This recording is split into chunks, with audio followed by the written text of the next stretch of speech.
अनोखी कहानी। पहाड़ की तलहटी में बसा एक छोटा सा गांव था सीतपुर। यहाँ की ठंड इतनी कड़ाके की होती कि पत्थर तक चटक जाएं।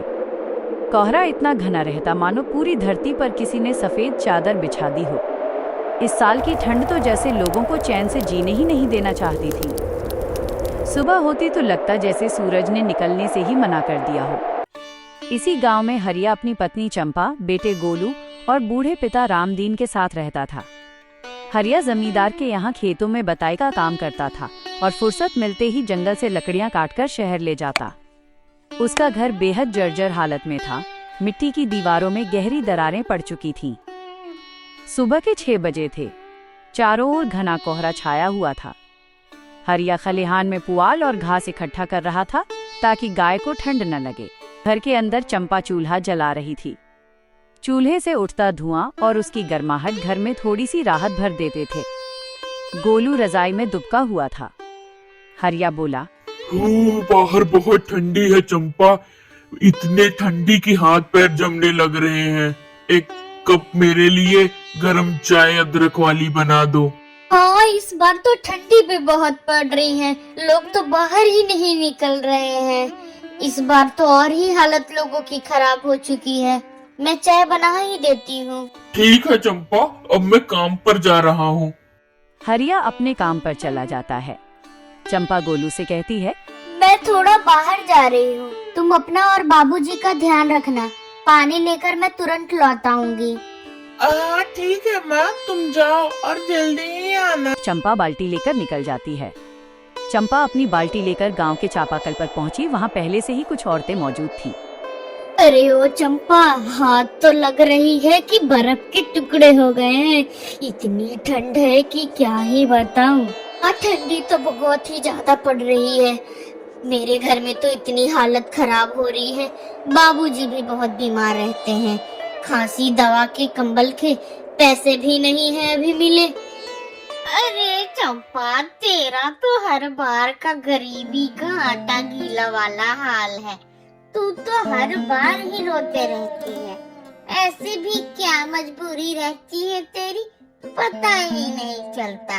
अरे भाई, क्या तुम लोग ये सब बातें को लेकर बैठे हो? पानी भरने आए हो? ठंड भी इतनी है, जल्दी से भर लो। चंपा ने कुछ नहीं कहा। वो अपनी बाल्टी लेकर घर की ओर निकल पड़ी। रात होते होते बर्फीली हवा दीवारों की दरारों से सीटी बजाती हुई अंदर घुस आती।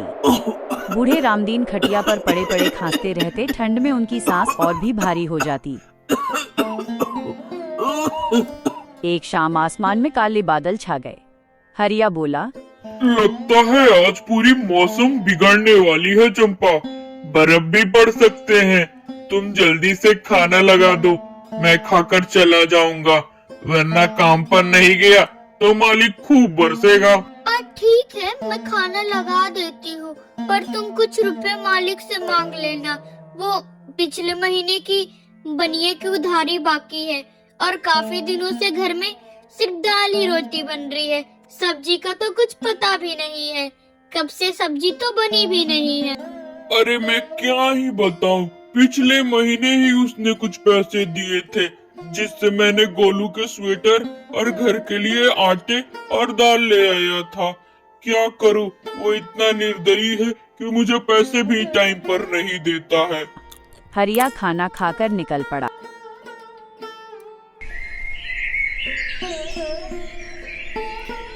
एक रात रामदीन की हालत बिगड़ गई। सांस फूलने लगी।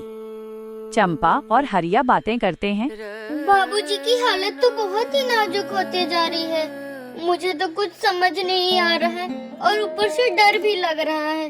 क्या किया जाए? रात भी बहुत हो चुकी है। मैं तो कहीं अभी जा भी नहीं सकता। हाँ, मैं मालिक के पास से जरूर आ सकता हूँ। वो कुछ रुपए भी मांग लूंगा और जल्द से दवा और कंबल भी ले आऊंगा।